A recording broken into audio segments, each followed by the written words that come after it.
Bilirsiniz, insanlar qeybət eləməyi sevir. İnsanın fitrəti, pis insanın fitrətidir o.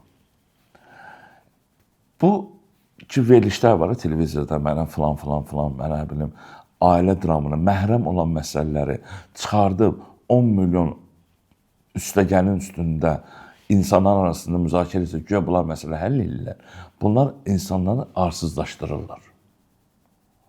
Əvvəl məsələ vardı. Problem vardı. Demirik ki, yox idi ki. Amma bu bir ağsaqqal səviyyəsində olan bir şeydir. Amma reklamlarla olan veriliş səviyyəsində deyildi. Çünki şouya çevrilib. Bunlar da otururlar, saçları ağarmışlardır. Bunlar ağsaqqal deyirlər. Saqqal sözü türk dilində dərinləşmiş deməkdir. Ak isə qüsursuz. Özən türk dilində beyaz sözü də var, ak da var.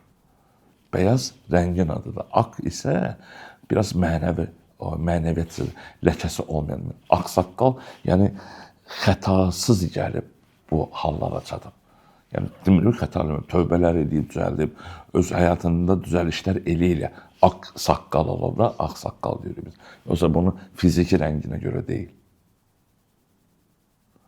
Və bu insanlar ibrətamiz olur. Əgər gedirlər, adını çəkmək istəmir, verilişlərdə otururlar, baxırlar, əl çalırlarsa, qadın durur, şikayət edir ərindən, əri gəlir, deyir ki, mən filan kəslə tutdum, filan elədim.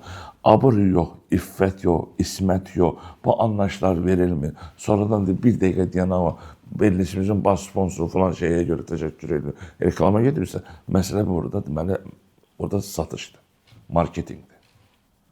Həmin adama da bunu izah edilməsin, marketinqin qulu olmaq.